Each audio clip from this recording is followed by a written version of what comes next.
Hi guys! Today is gagawa tayo ng chocolate raspberry cake. So, umpisa na natin ang ating pagbe-bake. Ayan yung ating mga ingredients. So, ito yung ating fresh raspberry and of course ang ating chocolate powder, sugar, flour, milk, butter, eggs. Lalagyan din natin ng konting bicarbonate and konting powder milk. So, ayan. Umpisahan na natin. So, itong ating unang packet ng ating raspberry is imemelt ko with butter. And then, lalagyan din natin. Ito yung magiging pinaka-filling ng ating cake.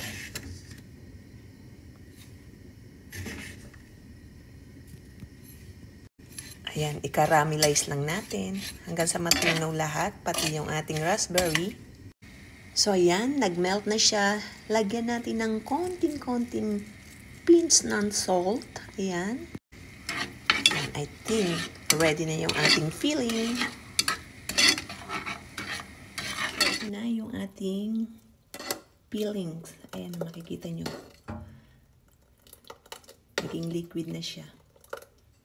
Okay. Ayan, nilagyan ko ng konting harina para mag-thick siya. Okay. Ayan, I think okay na siya. Ayan, i-melt natin itong butter. Samahan na natin ng cocoa powder para matunaw siya together. Ayan. Mix na natin. So, ayan, natunaw na siya. Mix lang natin. So now, i-mix na natin ang mga dry ingredients. Ayan, ang 2 cup ng flour and then 1 cup ng sugar, pinch of salt, 1 teaspoon ng baking soda. Okay, haluin na. At para sa ating liquid ingredients ay pagsamasamahin natin ang 1 cup ng milk and then yung ating tinunaw na butter na may chocolate milk. Ayan. And then yung ating egg. Ayan. Masamahin lang natin 4 eggs.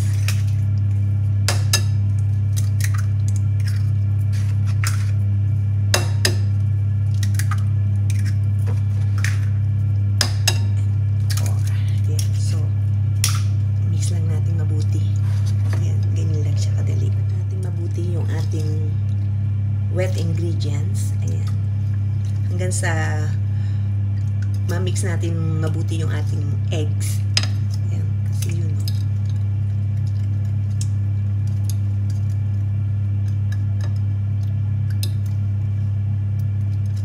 Haluin na natin ang ating dry ingredients at ang ating liquid ingredients. Ayan, haluin lang natin mabuti. Ayan, siguraduhin lang natin haluin mabuti para mahalon lahat yung ating mga ingredients.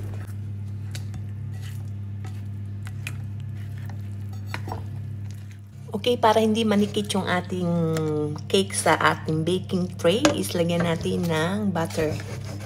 Ayan.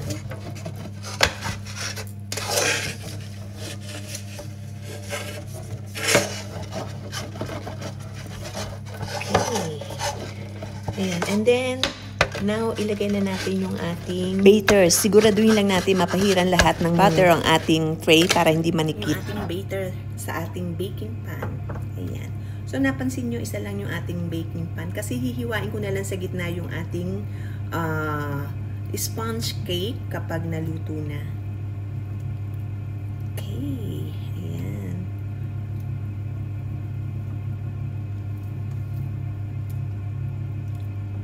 So, isalang na natin. So, ayan, isalang na natin sa ating preheated oven. Ayan. For 25 minutes. A few moments later. Luto na yung ating sponge cake. Luto na yung ating cake. So, tanggalin natin sa ating pan.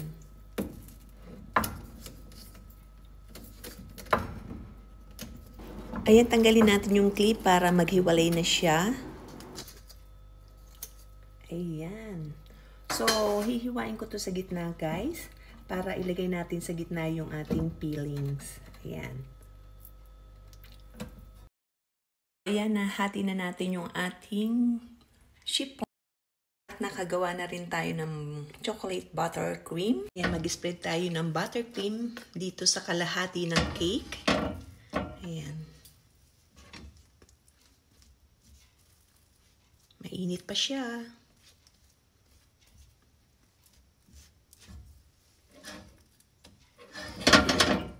Ayan, ikalat lang natin mabuti yung ating chocolate buttercream para lahat is malagyan. Siguraduhin lang natin mapunan lahat ang ating chiffon cake para mas malasa at mas masarap. So, ayan na. So, lagyan na natin yung ating frambuas. Ayan, yung ating raspberry.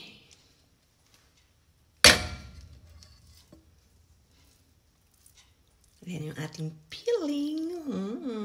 Looks so yummy. Ayan o. Ayan ang pinakagitna niya.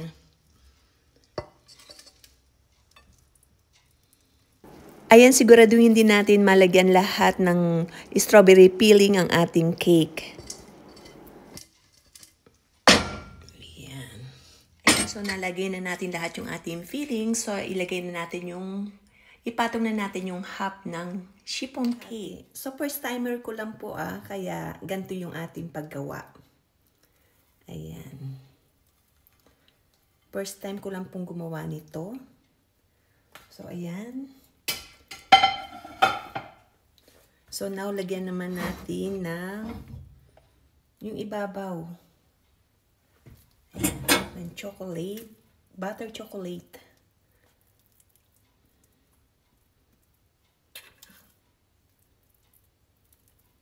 Ayan, pahiran natin ng chocolate cream ang ating ibabaw ng cake at siguraduhin lagyan lahat ng mga space para maging masarap at presentable. Ayan, so yung mga nasa sobrang gilid na yun is ikakat ko mamaya. At lahat ng mga umapaw na cream na yun is ikakalat ko rin. Okay, siguraduhin lang natin malagyan lahat ng ating chocolate cream ang ating cake.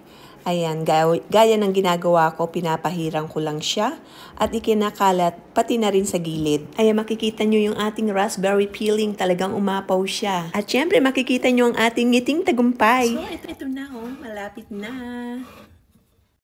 So, ayan, napahiran na natin ng chocolate butter, chocolate yung ating chiffon cake.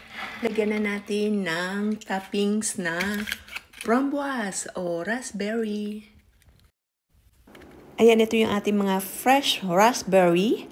Ayan, isa-isa natin ilagay para i-design sa ibabaw ng ating chocolate cake. Ayan. So, ayan na, nailagay na natin lahat ang ating mga decoration na raspberry. Ayan na, ready na yung ating chocolate raspberry cake. Yummy, yummy! Sa first time na paggawa ko nito is talagang tuwang-tuwa ako at very happy at successful ako sa aking unang raspberry cake. Ayan o, kitang-kita nyo, looks really yummy. Kain tayo.